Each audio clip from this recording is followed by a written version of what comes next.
नमस्कार मित्रों।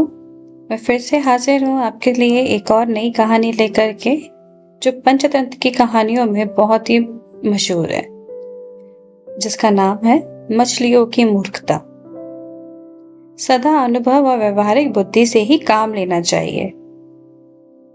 चलिए कहानी शुरू करते हैं। एक सरोवर में बहुत सी छोटी छोटी मछलियां रहती थी। उन मछलियों में दो मछलियां ऐसी थीं जिनका एक का नाम सौबुद्धि था और दूसरी का नाम सहस्त्र बुद्धि था। सौबुद्धि अपने नाम के अनुसार ही समझती थी कि उसमें 100 बुद्धि है, और इसी प्रकार सहस्त्र बुद्धि भी समझती थी कि उसमें सहस्त्र बुद्धि है। सौबुद्धि और सहस्त्र बुद्धि दोनों अपने को सभी मछलियों से श्रेष्ठ समझती थी। दोनों के मन में अपनी अपनी बुद्धि का बड़ा गर्व था। दोनों जब भी बोलती थी, ऐठ कर बोलती थी, गर्व के साथ बोलती थी। गर्मी के दिन थे। तालाब में पानी कम हो गया था। पानी के नीचे तैरती हुई मछलियां दिखाई पड़ जाती थी। एक दिन एक मछुआ जाल लेकर तालाब के किनारे पहुंचा। वह किनारे पर खड़ा होकर तालाब की ओर देखने लगा।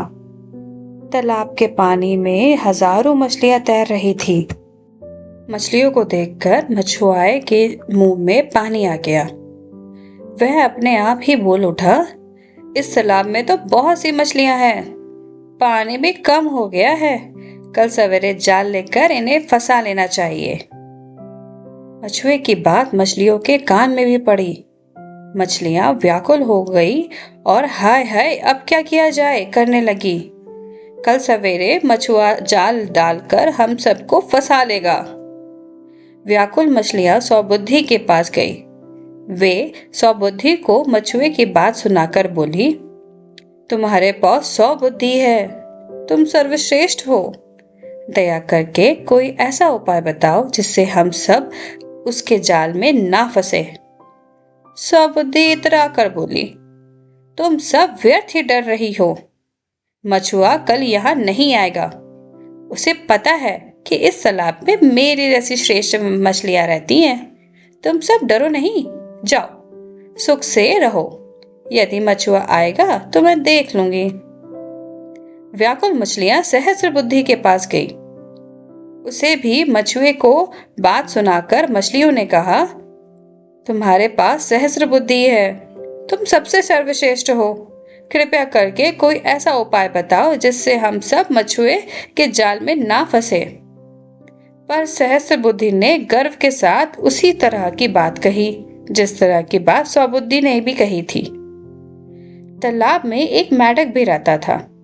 मेढक का नाम एक बुद्धि था। वह सबसे प्रेम से बोलता था और सबके साथ मिलजुल कर रहता था। वह बड़ा अनुभवी और व्यवहारिक भी था। व्याकुल मछलियां एक बुद्धि के पास भी गई। उसे भी मछुए की बात सुनाकर मछलियां बोली, दया करके कोई ऐसा उपाय बताओ जिससे हम सब मछुए के जाल में ना फंसे। एक बुद्धि सोचता हुआ बोला, मेरे पास एक ही बुद्धि है। मेरी समझ में तो यही आ रहा है कि तुम लोगों को इस तालाब को छोड़ देना चाहिए। तालाब का पानी कम हो गया है। कल मछुआ जरूर आएगा और वह तुम सबको फंसाने के लिए जाल अवश्य डालेगा। एक बुद्धि की बात सुनकर सौबुद्धि और सहस्त्र बुद्धि ने उसके ऊपर बहुत हंसी उड़ाई। दोनों ने बड़े गर्व के साथ मछलियों को कहा, यह तो मूर्ख है, इसकी बातों पर विश्वास मत करना। चुपचाप इसी तालाब में रहो, कुछ नहीं होगा। मछलियां सौबुद्धि और सहस्त्र बुद्धि की बात मानकर उसी तालाब में रह गई। पर मेढक अपने बाल बच्चों को लेकर उसी दिन दूसरे तालाब में चला गया। दूसरे दिन सवेरे होते ही मछुआ जाल लेकर तालाब के पास आ पहुंचा। उसने मछलियों को फंसाने के लिए जाल तालाब में फैला दिया। मछलियां व्याकुल हो इधर से उधर भागने लगी, पर भागकर कहाँ ही जा सकती थी। सारी मछलियां जाल में फंस गई। सौबुद्धि और सहस्त्र बुद्धि ने भी बचने के लिए बड़े प्रयत्न किए, पर वे दोनों भी जाल में फंस गई।